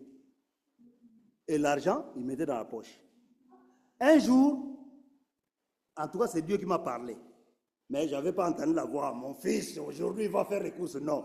Mais dans mes pensées, je me suis dit, je pense qu'aujourd'hui, moi-même, je vais aller au magasin. Je suis allé avec eux. Et quand on est rentré, j'ai entendu un petit qui était derrière moi et dit à l'autre, attention, il est là. Oh. Donc, il a vu les vigiles. Il lui dit, attention, les vigiles. Oh. Moi, je suis tourné. Qu'est-ce qu'il lui a dit? Oh, il y a Hippo. Non, non, non, qu'est-ce qu'il a dit? Ah, j'ai dit petit. Donc, vous, quand vous venez ici, au lieu d'acheter, vous prenez. Et on est venu là, moi, je n'ai pas de papier. En tout cas, j'étais énervé. Hein. Parce que si là, la police, il arrive là, vous tous, vous serez contrôlés. Moi, je n'avais pas de papier, je vous dis. Donc, je serais parti. Bon, comme il y avait les vigiles, et les vigiles étaient noirs. Je ne sais pas s'ils étaient congolais ou comment, je ne sais pas. Mais c'est comme s'ils savaient que quand ils viennent prendre. À chaque fois, vous savez comment ils font? Ils regardent. Bon, moi, j'ai fait mes courses à moi. Je n'ai rien dit. J'ai dit, ce n'est pas le moment. J'ai pris tout ce que j'avais besoin, je suis parti. Mais quand ils sont revenus sur le chantier, en tout cas, je leur ai parlé, je vous assure, j'ai crié sur eux. Je leur ai dit, à partir d'aujourd'hui, vous ne ferez plus les courses pour moi. J'irai moi-même. Et ce que vous faites, vous devez arrêter. Si vous n'arrêtez pas de faire ça, vous irez en prison. Et tous, ils n'avaient pas de papier. Vous pensez, à ce moment-là, on était au moins 4 sur le chantier. Il n'y avait qu'une seule personne qui avait des papiers. Mais Dieu nous a quand même soutenus. Hein. Je leur ai dit, là-bas, si la police venait, moi, et en plus, on avait des tenues bleues de travail. Et ils volaient. Quand la police vient, tous ceux qui sont à l'intérieur seraient contrôlés. Ils savaient pertinemment que j'étais avec eux. Et comme j'avais rien, le papier, il n'y a pas, et tu es en bleu, comment ça se fait? Même les patrons allaient avoir des soucis, n'est-ce pas? Je leur ai dit, vous voyez, c'est pas bon. Et à tout moment, ils disaient, toi, tu es trop logique. Moi, je dis, oui, oui, partout où je passe, ils me disent ça. Je préfère être logique, bien protégé, que de faire n'importe quoi et d'être exposé. C'est ça. Ça, c'est l'attitude d'un disciple comment? Discipliné, peu importe les circonstances. Et aujourd'hui, Dieu a comblé aux besoins. Nous avons tous les papiers. Et ceux qui n'en ont pas, nous continuons à croire Dieu, ça arrivera. Comme Dieu a permis que vous soyez si bien-aimés, n'ayez crainte de rien. Ne vous inquiétez de rien. Soyez calme. Vaquez à vos occupations. Mais restez un disciple comment? Discipliné. Et quand le moment sera là, vous serez comment? Régularisé. Ça, c'est la volonté de Dieu. Nous tous comme ça, moi j'ai fait 9 ans sans papier ici. 9 ans. Et les 9 ans là, ce n'est pas que j'avais rien du tout. Il y avait des moments où je faisais les démarches, on me donnait les récépissés, mais je n'avais pas le droit de travail. Or, si tu n'as pas le droit de travailler, statistiquement, c'est ça. Hein? Ah, les Français. C'est comme si tu n'as rien. Puisque tu ne peux pas travailler, donc voilà. Mais après 9 ans, j'ai eu l'autorisation de travail. Mais je ne dis pas que si vous n'avez pas, vous devez attendre 9 ans. Moi, est-ce que j'ai dit ça? Non. Attendez, il y a des gens qui sont arrivés au même moment, il fait des démarches, il a ses papiers. Il y a de ceux-là qui ont fait 2 mois, il y a de ceux-là qui ont fait 10 ans, il y a même de 30 ans ici. Mais pour les croyants, nous croyons que Dieu ne vous gardera pas 30 ans. Vous allez avoir vos papiers, mais ayez vos apaisements. Vous êtes des disciples, mais cherchez à être des disciples comment? Disciplinés. Et Dieu comblera vos besoins. Philippiens 4, 6 à 7. Il est écrit, ne vous inquiétez de rien, mais en toute chose, faites connaître vos besoins à Dieu, par des prières, des supplications, avec des actions, des grâces. Un disciple discipliné ne s'inquiète pas. Peu importe les situations. Une fois, je vous ai dit, au pays, il y avait un grand frère, la sœur Esther les connaît. Les frères Yoka, même le frère Gilles les connaît. Le frère Yoka est venu, on devait travailler une chanson, comme il jouait à la guitare. Quand il est arrivé, il nous a vu, frère, en tout cas, j'ai une situation, je suis vraiment inquiet. Bon, on a compris que le grand frère est inquiet. Bon, frère, prenez place. Ah, frère Hippolyte, je suis vraiment inquiet, vraiment. Il dit, ok, calmez-vous. La parole de Dieu nous dit, ne vous inquiétez de rien. Oui, oui, frère, je comprends, mais vraiment, je suis inquiet. Donc, il a fermé carrément la porte à l'exhortation. Après, je lui ai posé la question, bon, qu'est-ce qui vous inquiète maintenant? Il m'a regardé. Après, il a commencé à parler. Et du moment où il parlait, j'ai compris maintenant quel était son besoin. Quand il a fini, je lui ai dit, d'abord, j'ai compris qu'il avait faim, il n'avait pas mangé. Je lui ai dit, bon, frère Yoka, du côté Damas, c'est bon. Il y a les foufous, qui communément on a ici, c'est comme la semoule. Sera préparé et puis il doit manger. Et pour les restes des choses, nous sommes là, travaillons d'abord ce qu'on a à travailler, après on verra. Et on a fait à manger, et il avait mangé comme il se devait, et il était très content. Les besoins étaient comblés, et les autres besoins, on a vu ça après. Et l'inquiétude était partie. Mais il était vraiment tellement inquiet, il avait fermé la porte. Mais après, il a compris, il a reçu la parole. Donc c'est comme ça. Moi, quand j'ai compris que vraiment son inquiétude était à un niveau élevé, je me suis dit, si je continue à parler, il ne va rien comprendre. Je lui ai dit, maintenant, quelle est ton inquiétude? Dis-moi. Et il a dit, après les besoins étaient comblés. Donc c'est comme ça. Donc nous aussi, ne nous inquiétons de rien. Mais en toute chose, faisons connaître nos besoins à Dieu par des prières, des supplications avec des actions de grâce. Et Dieu comblera au bon moment. Quand vous croyez que vous prenez des actions appropriées, Dieu comblera. Il n'y a pas de souci.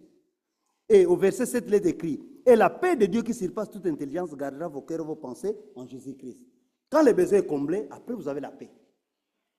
Mais tant que le besoin n'est pas comblé, vous serez toujours inquiet. Or, l'inquiétude, c'est négatif. C'est du côté négatif de la croyance, ce n'est pas bon. Donc, nous devons éviter l'inquiétude. En tant qu'un disciple discipliné, même si l'inquiétude arrive, nous devons la rejeter plutôt. Nous devons la rejeter pour qu'il n'y ait pas de l'inquiétude dans notre intelligence. Nous cherchons des solutions. Tout problème a une solution. Mais cela dépend de votre attitude. Comment vous cherchez la solution? Si vous avez un problème et que vous restez à la maison, vous dites, bon, Dieu fait quelque chose. Vous ne bougez pas. Dieu va faire quelque chose? Non. Mais Dieu, j'ai besoin de ça, ça, ça. Le frère, ce jour-là, il avait faim, il n'avait rien. Mais comme il s'est déjà déplacé, ce que j'ai aimé, il s'est déplacé, il est quand même venu, puis on devait travailler des chansons de chorale, tout ça. Et faire la volonté de Dieu, et les besoins de manger déjà étaient comblés, et le reste était comblé après. Mais s'il était resté chez lui, il allait manger? Non. Donc nous devons prendre toujours des actions appropriées selon notre croyance, et Dieu comblera aux besoins.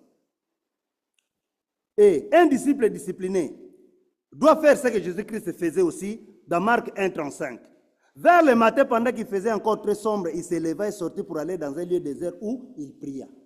La prière doit être notre style de vie. Ça, on n'arrêtera pas de le dire. Et les vaillants n'arrêteront pas de le chanter. Parce que c'est la parole de Dieu qui est chantée, c'est l'exhortation. La prière, c'est très important. Et la mise en pratique de la parole, encore très important. Vous pouvez avoir la connaissance de la parole, mais si vous ne mettez pas en pratique, vous êtes exposé, bien-aimé. Vous êtes exposé. Et quand vous aurez des attaques, ne condamnez pas Dieu. C'est vous-même les responsables. Mais quand vous êtes vraiment discipliné, vous fermez la porte à beaucoup d'attaques de l'adversaire. La parole s'interprète elle-même dans les versets là où il est écrit. Donc il faut prier, beaucoup prier. Et surtout le matin. Moi, je sais que j'exhorte même à mes enfants. Partout ils sont, que ce soit à l'école, que ce soit là où ils font leur sport, tout ça, d'abord la prière. Et j'observe, quand je vais dans leur match, j'observe. Quand ils rentrent sur le terrain, je regarde leur attitude. Quand ils sont placés sur le terrain, je regarde. Et je vois qu'ils sont en attitude de prière. C'est ce que je peux leur donner. Moi, je n'ai encore rien d'autre que je peux leur donner. C'est que la prière, la parole. La prière, la parole. Et je prie, je les soutiens. Il y a même quelques jours là, Messi avait match. Je lui ai dit, on voulait sortir de la maison. J'ai dit, Messi, viens. On a fait la prière. J'ai demandé ce que j'ai demandé à Dieu. Ce jour-là, on est parti. Messi était l'homme du match. Il a marqué 2 buts. Et c'était un match important. J'étais dans la joie. C'est comme si j'ai gagné la Ligue des Champions. Mais bon, c'était pas la Ligue des Champions. Je crus Dieu et Dieu a appuyé les petits. Les petits l'ont marqué. Et quand on est arrivé à la maison, son coach l'a appelé. Il a dit, il a été élu homme du match par la Fédération française du football. Voilà. Donc, quand nous agissons selon Dieu, Dieu agit toujours. Il est toujours avec nous. Dieu agit toujours. Il y a plein de témoignages que nous pouvons partager. Beaucoup. Mais cela peut arriver que quand nous croyons et que nous agissons conformément à la parole. C'est très important. C'est ça un disciple discipliné. Bientôt, là, cette année-là va arriver à la fin. Nous allons commencer une autre année. La compétition continue. Tout ce que nous n'avons pas pu avoir cette année, ce n'est pas grave. Dieu nous donnera. Dieu sait, c'est lui le pourvoyeur de nos besoins. Ne lâchons pas. Tenons ferme et Dieu continuera marcher avec nous. Et rappelez-vous que je vous ai dit que parmi nous, il y a plein de gens qui étaient avec nous, qui se sont affaiblis. Quand vous les voyez, ne les gueulez pas. Ils sont des êtres humains, ils sont affaiblis. Exhortez-les. C'est pour leur bien de venir écouter la parole, de mettre la parole en pratique, pour leur bien d'abord à eux. Ce que nous nous enseignons ici, d'abord, moi-même, si je mets en pratique, c'est d'abord moi le premier bénéficiaire. Après, les autres pourront encore en bénéficier. Mais si moi-même, je ne bénéficie rien, les autres ne pourront rien bénéficier. Puis avant que moi je communique la force, il faut que j'ai la force, n'est-ce pas? Vous arrivez quelque part, vous voyez que, bon, ça c'est vraiment une parenthèse que j'ai dit, et je dis à tous les enfants qui sont là. C'est ce que je dis à mes enfants. Quand vous arrivez quelque part, vous voyez, comme Messi vient, il voit quelqu'un en train de tabasser, donner des coups à Elohim. Je lui ai dit, quand tu arrives comme ça, ne commence pas par poser des questions. Attaque la personne qui attaque ton frère, déjà. Et après, il va poser la question, pourquoi il a attaqué? Pourquoi ça? Puis même s'il avait commis des fautes, la personne n'avait pas droit à l'attaquer comme ça. Il avait peut-être à chercher, nous les parents, nous expliquer tout ça. Et c'est très important. Et puis moi, je verrai avec mon fils, pourquoi tu as fait ça, tout ça. Si lui commence à se faire justice, et que moi j'arrive et je leur dis, quand tu arrives comme ça, toi aussi tu fais ta justice à toi, après tu vas poser les questions. Si tu commences à poser des questions et te dis, non, il a fait ça, tu vas te décourager. Ah, toi aussi, pourquoi tu as fait ça? Non, commence par attaquer. C'est ça, c'est garder à l'unité. Ne donnons pas l'accès à l'adversaire de nous attaquer n'importe comment. Ça, c'est une figure que nous pouvons avoir. Donc, par rapport à ce que je disais ici, en tant que croyant, en tant que disciples disciplinés, nous devons bouger dans l'unité. Ce qui est l'avantage de mon frère doit être mon avantage. Ce qui est le malheur de mon frère ou de ma soeur doit être mon malheur. Et quand il y a le malheur, nous allons croire ensemble pour sortir du malheur et passer au bien. C'est très important.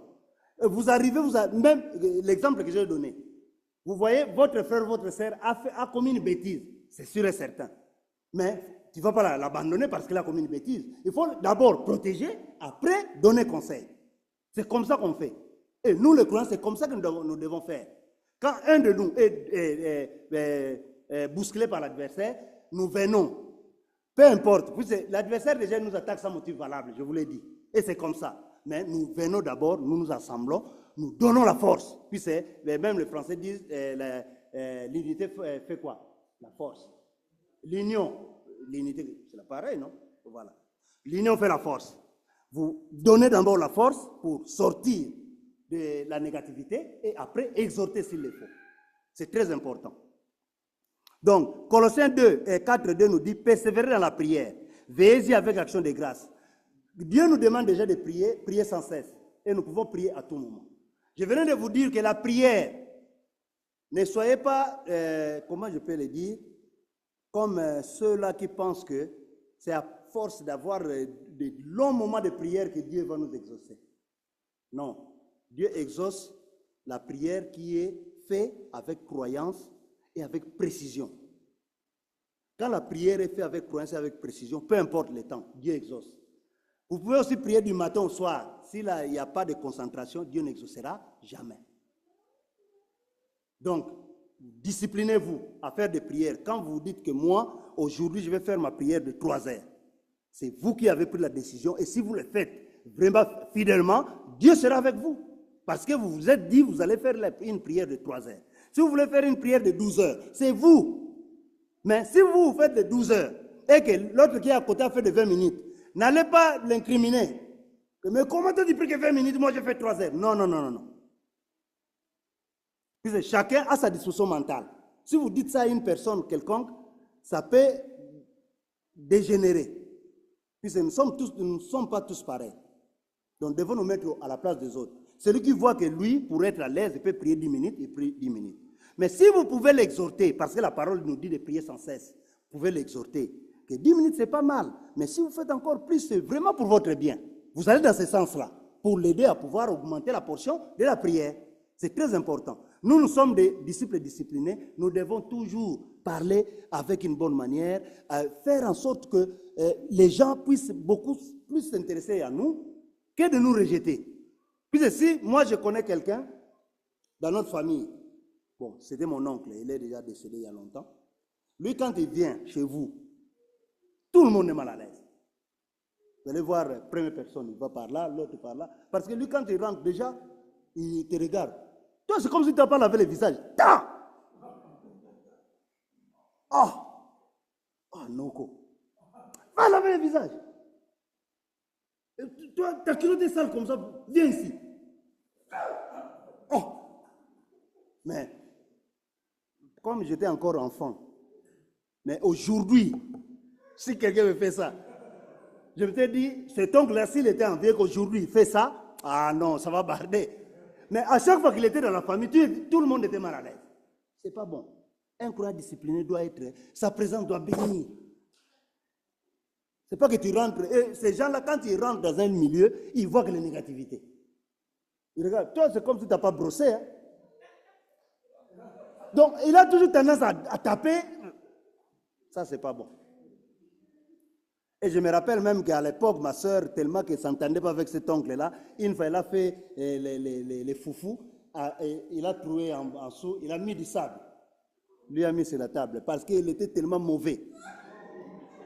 Quand il a commencé à me dire, il a fait exprès. Bon, il était militaire, il était déjà décédé. Donc, tous ces exemples pour vous dire qu'un disciple discipliné doit être quelqu'un qui bénit. Tu arrives quelque part, tout le monde est joyeux. C'est ça. C'est pas que tu arrives quelque part, personne ne veut vous voir. C'est pas bon. Moi, j'ai vécu beaucoup de choses comme ça, surtout dans ma vie. Il y avait des gens comme ça. Et je vous dis que comme j'étais petit, bon, on a un peu accepté. Une fois même, il y a mon oncle il est devenu vieux, mais il est encore en vie au village là-bas. Il est venu, moi je jouais à Bossomi, ceux qui sont de Ndjili, ils savent. J'ai vu mon oncle arriver du village, je saute le mur pour aller l'embrasser. Yo, Noko! Je l'embrasse comme ça, directement, il me prend là. Toi, tu sautes comme ça. Ah là là là. Il m'a amené comme ça jusque chez moi. Et les gens dans la rue voient que l'oncle vient du village, mais il vient avec du politique comme ça. Mais pourquoi? Mais il a sauté les murs. Ah là là là. Et je vous assure que je n'aimais plus cet oncle-là. Jusqu'à ce que, quand j'ai eu mon diplôme d'État, il y avait un deuil de la famille. Je suis allé au deuil, je l'ai rencontré là-bas, après tant d'années. Et là, il m'a vu grandir maintenant. Et à l'intérieur de moi, je dis, essaie de faire ce que tu as fait ce jour-là, tu vas voir aujourd'hui. Et là, il me parlait avec respect.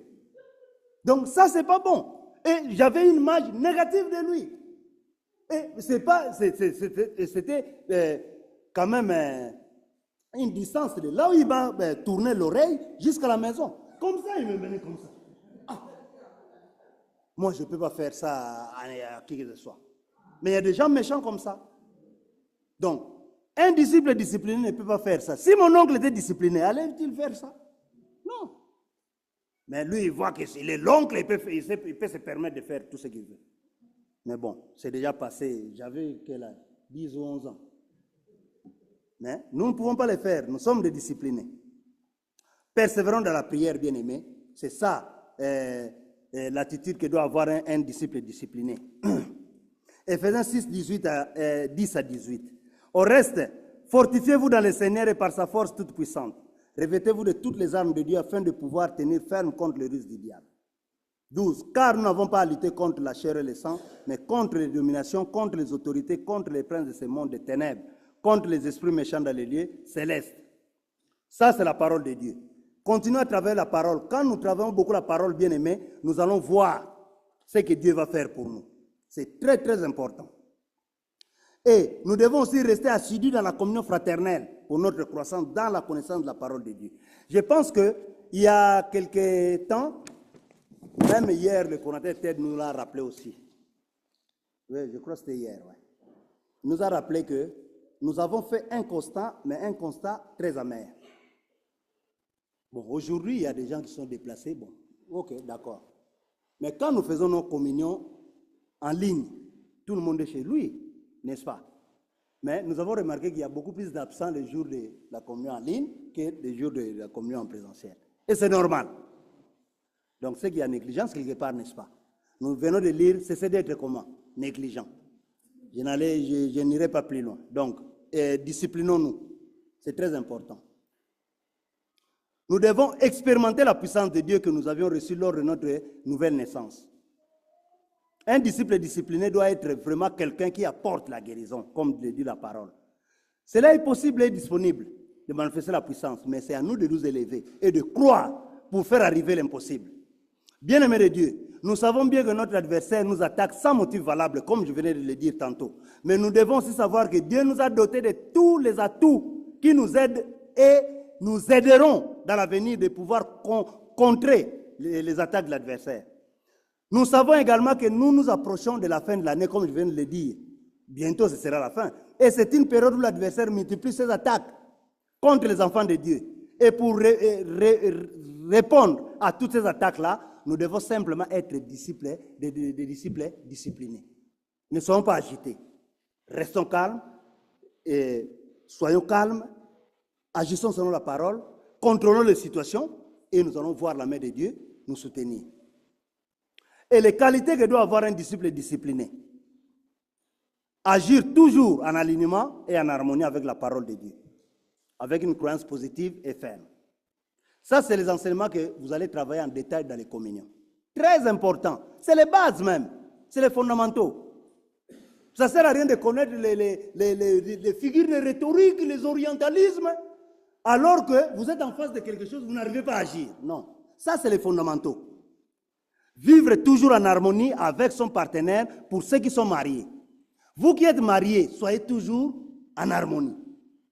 Aujourd'hui, ça m'étonne qu'il y a même des couples où on entend, même parmi les croyants, qu'il y a une dame qui fait construire le pays sans que son mari le sache. Ça, c'est vraiment la parole de Dieu. C'est la volonté de Dieu, ça. Ou un homme, il construit sans que sa femme le sache. Ça sert à quoi? Tout est vanité, bien-aimé. Si vous voulez faire quelque chose pour vos enfants, faites-le ensemble. Mais quand il n'y a pas l'harmonie, c'est là où il y a des choses, ça passe comme ça. Mais quand vous marchez toujours en harmonie, je ne pense pas que vous allez faire des choses comme ça. Et des choses comme ça ne peuvent même pas être parmi nous les croyants. Un mari qui se bat à faire des choses à la maison, du jour au lendemain, il entend que ta femme, elle a construit des étages à Maloko là-bas. Ah bon? Mais si tu n'as pas de nerfs solides, tu peux tomber. Hein? Toi, tu te bats pour qu'il puisse être bien ici. Elle travaille, et tu ne vois même pas qu'est-ce qu'elle gagne, tout ça. Mais c'est quoi ça? Je ne sais pas. Moi, chez moi, il n'y a pas ces choses-là. J'ai toujours dit à ma femme, même quand ses parents étaient vivants, si tu veux aider tes parents, aide-le. Mais ne le fais pas en cachette. Oui, il y a des moments où aussi, moi aussi, j'envoyais à mes beaux-parents quelque chose. Parce que ce sont mes parents aussi. Moi, je suis orphelin de mère depuis que j'avais l'âge de 8 ans. Et mon père est décédé, j'avais 20 ans. Donc, je suis orphelin de père et de mère. Et quand elle avait ses parents, je les prenais comme mes parents aussi. Je lui ai dit, mais fais ce que tu veux. Puis, tu travailles, Il y a des moments où tu travailles, tu les aides. Si tu ne travailles pas, qu'il y a un besoin, moi j'interviens. Mais du jour au lendemain, tu entends que ton épouse a construit des étages à Maluku, en Tsélé. Pendant que toi, ici, tu galères, il y a des moments où il faut payer les loyers. Tu n'as même pas l'argent pour payer les loyers. Tu seras béni? Ah, mais non. Donc, c'est pour cela que nous devons travailler la parole dans nos couples. Que nos épouses ou nos époux ne soient dans la maisonnée ou pas, mais parlez la parole. Et pour parler la parole, il faut que vous soyez dans la même église obligatoirement. Non. Mais quand vous vous comportez bien, comme moi, je suis leader chez moi, si aujourd'hui je me comporte mal, je ne pense pas qu'à la prochaine réunion, vous verrez mon épouse. Hein. Vous ne la verrez pas. Mais, et mes enfants, effectivement. Mais je fais un effort d'être le leader exemplaire. Et quand il y a même une fois même, il y avait mon anniversaire, mes enfants m'ont apporté un cadeau, ils ont mis un mot. Quand j'ai regardé les mots, les larmes ont coulé. De joie. Ah! Mes enfants ont reconnu quand même que papa, il est trop gentil. Papa, il est un gars bien. Ça m'a fait du bien. Mais si j'avais vu les messages, papa, il faut que tu changes. Puisque tu te comportes comme un shérif. J'allais être béni? Donc, moi, je m'efforce à être un disciple comment? Discipliné, même avec mes enfants. Et même depuis leur enfance, je ne sais pas s'ils ont des souvenirs que je leur ai tapé. Peut-être quand ils étaient vraiment petits. Puisque une fois, je vous avais dit que je voulais taper Anaïs, elle était bébé. Le médecin n'était pas encore là. Parce qu'elle était malade, j'ai donné les médicaments. Et elle a refoulé tout sur moi. Quand j'ai tapé comme ça a loupé. Et c'est allé à la cuisse de sa maman. Et c'était la guerre. C'est ça que tu voulais donner à Anaïs. Depuis ce jour-là, j'ai dit non, je ne taperai plus. Et j'ai fait un effort de ne pas taper. Donc, les disciples disciplinés doivent vivre en harmonie. Quand vous êtes en couple, faites tout ensemble. Ne faites pas des choses en cachette. Ça sert à quoi? Ça sert à quoi? Il y a même des gens qui ont construit, qui n'ont jamais bénéficié de ces constructions et qui sont partis. Vous ne le savez pas.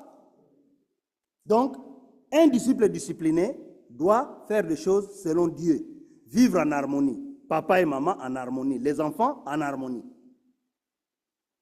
Enseigner les enfants, ça peut arriver qu'il y a des incompréhensions ou un peu de disputes. Ça peut arriver. Mais il faut toujours ramener la parole et assainir tout. Il faut qu'il y ait la paix. C'est ça le disciple discipliné. Vivre en harmonie avec ses frères et sœurs dans la famille biologique et dans la famille de Dieu. Ici, nous allons mettre l'emphase sur les frères et sœurs qui vivent dans la lumière et non ceux qui vivent dans les ténèbres. C'est comme je venais de vous dire, vous savez pertinemment que ces frères ou cette sœur de ma famille, il est sorcier. Bon, allons tout droit, il est sorcier. Vous êtes convaincu qu'il est sorcier. Mais vous dites, bon, c'est quand même mon frère. Mais il va vous faire du mal. Il faut qu'il soit loin. Il faut qu'il soit loin.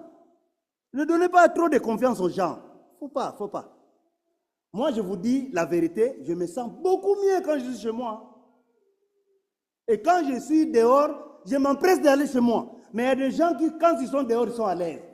Quand ils arrivent à la maison, ils sont mal à l'aise. Ça, c'est la volonté de Dieu? Non, là, il y a quelque chose qui ne va pas. Mais je me sens, il faut mieux se sentir chez soi. Donc, un disciple discipliné doit vivre mieux, doit se sentir mieux chez soi. Et pour vivre mieux chez soi, il faut bien ranger les trucs à la maison. Il faut que tout soit dans la bienséance et l'ordre. C'est ça. C'est très important. Et aussi, bannir la peur dans sa vie. Un disciple discipliné doit bannir la peur. Ne sois pas quelqu'un qui a toujours peur. Tout ça, c'est pas bon. Moindre chose. Je n'avance pas. Tu viens, il y a quelqu'un qui est malade. Comment il fait? La personne comme ça, il ne faut même pas l'amener là où il faut faire la prière. Vous risquerez que si la personne est possédée, l'esprit peut sortir là et rentrer chez lui. Parce qu'il a peur. Puisque le diable le voit. Donc, quand vous voulez aller prier même pour quelqu'un, il faut choisir qui aller avec. C'est très important. Il faut bannir la peur dans la vie. La crainte n'est pas dans l'amour, comme dit 1 Jean 4, 18. Mais l'amour parfait bannit la crainte. Car la crainte suppose un châtiment et celui qui craint n'est pas parfait dans l'amour. Tout est bien interprété par la parole. 5. Manifester un amour véritable qui est la charité envers les autres. Pas d'hypocrisie.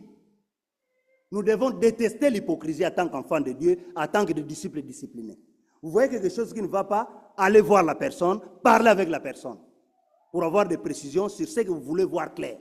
Mais il ne faut pas aller dire que mes coordonnateurs, Pierre, que moi je pense que je vive ces jours-là à Saint-Denis, la position qu'il avait, je pense que, Mais pourquoi tu es allé voir Yves?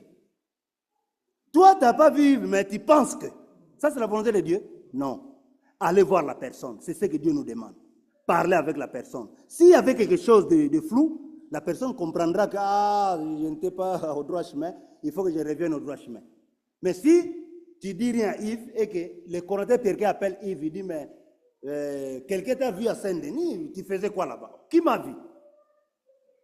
Oh non, mais quelqu'un. En tout cas, il n'y a pas. Si tu ne me dis pas si c'est quelqu'un-là, je ne viendrai plus chez toi. Il va le pousser jusqu'à ce qu'il puisse lui dire c'était qui? Et quand il dit non, c'était le coordonnateur Hippolyte. Il sera surpris, lui. Mais comment il m'a vu? Il ne m'a rien dit et il est venu parler avec vous. Ça, ce n'est pas bon. Parler avec nos bien-aimés. Qui tu ne vois pas clair, cherche à voir clair. Pas de soupçon de mal. Et si vous lisez 1 Corinthiens 13, 1 à 13, vous allez voir tout ça, c'est mentionné. Pas de soupçon de mal. Ce n'est pas que vous parlez à tout moment, je pense que non. Quand vous ne voyez pas clair, demandez. C'est ça un disciple discipliné. Comme ça, tout est clair et puis on avance dans le droit chemin. Et ne jamais être en aucun cas une pierre d'achoppement pour les autres. Évitez d'être des pierres d'achoppement pour les autres par notre comportement. Ce n'est pas bon. Et la liste n'est pas exhaustive de tout ce que je viens de dire. Il y a des choses que nous allons continuer à développer et à travailler. Puisqu'on ne peut pas tout dire aujourd'hui. Donc, bien-aimés de Dieu, notre Dieu nous aime et a mis à notre disposition tout ce qu'il faut pour mener une vie meilleure. Si cela n'est toujours pas le cas, le problème n'est pas Dieu. Le problème, c'est nous. Parce que nous ne faisons pas toujours la volonté de notre Père Céleste. Et nous ne faisons pas de la volonté de notre Père Céleste notre style de vie. Et forçons-nous d'être ou de devenir des disciples disciplinés. Et nous serons des témoignages vivants pour la gloire de Dieu et pour notre bénédiction personnelle. Est-ce que vous avez aimé l'enseignement? Oui. Vous avez vraiment aimé l'enseignement? Oui. Prions. Dieu notre Père, je te remercie et je te rends grâce pour ce temps que tu venais de nous rendre disponibles afin que nous puissions parler de la grandeur de ta parole. Père, ce que nous venons de rappeler, nous savons que Père, cela est tombé dans la bonne terre qui est nos intelligences, nous tous qui sommes là et ceux qui sont au loin, qui vont écouter peut-être en différé cet enseignement et ceux qui sont en ligne. Père, toi, tu veux que nous puissions toujours exceller dans notre marche de tous les jours dans ta voie sainte. Merci Dieu pour cet enseignement. Tu veux que nous puissions être des disciples disciplinés, Père, pour que nous puissions prévaloir dans ce monde qui est pervers et corrompu. Merci, Père, pour tous tes enfants qui ont écouté cet enseignement que tu as grandement béni. Merci, Père, pour la guérison que tu as pourvue pour moi qui suis ton fils en ce moment. J'ai été secoué, mais Dieu, toi, tu as enlevé tout ce qui n'était pas de toi de mon corps et tu m'as accordé la guérison. Et que tu l'as fait également pour mes enfants. Merci de ce que tu le fais aussi pour tous tes bien-aimés qui sont dérangés, qui sont ici dans la salle ou qui sont au loin.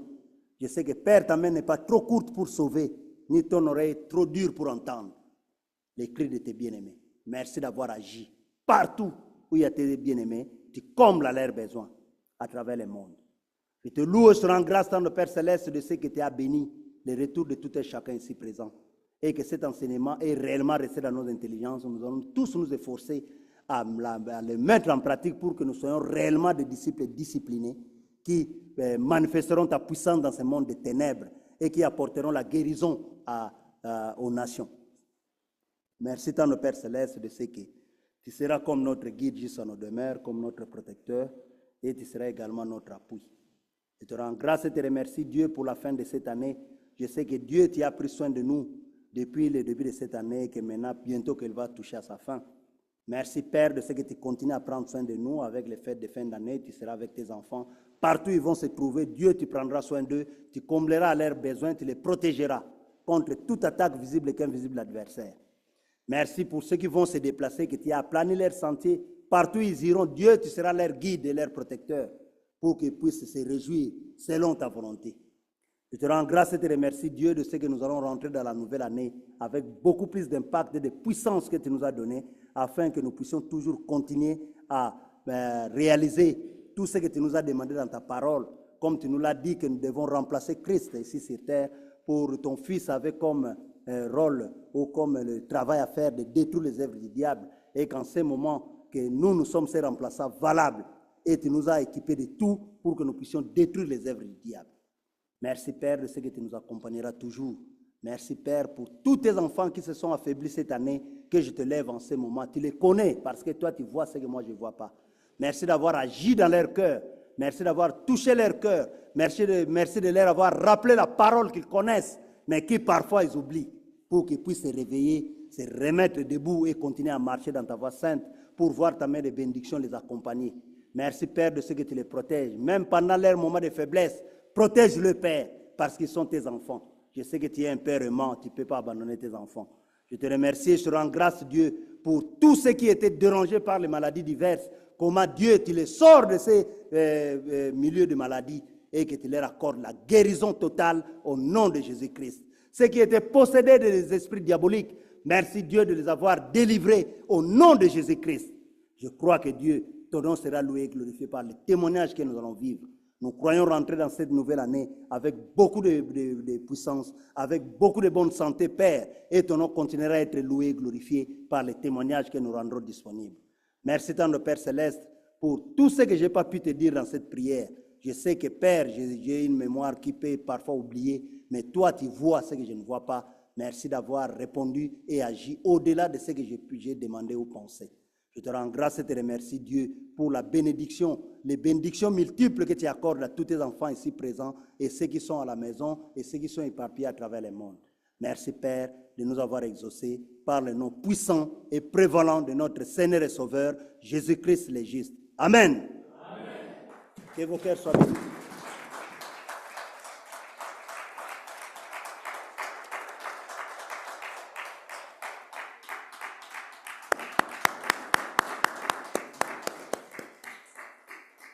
Merci beaucoup, le coordinateur Hippolyte Nsadi Matiti. Que vos cœurs soient grandement bénis. Nous sommes arrivés au terme de notre communion générale. Rappelons-nous que Dieu agit pareil jusqu'à maintenant, jusqu'au présent. Et que nous allons veiller sur nos pensées. Ce sont les mots déclarés par l'enseignant. Et nos pensées doivent être toujours que la parole de Dieu.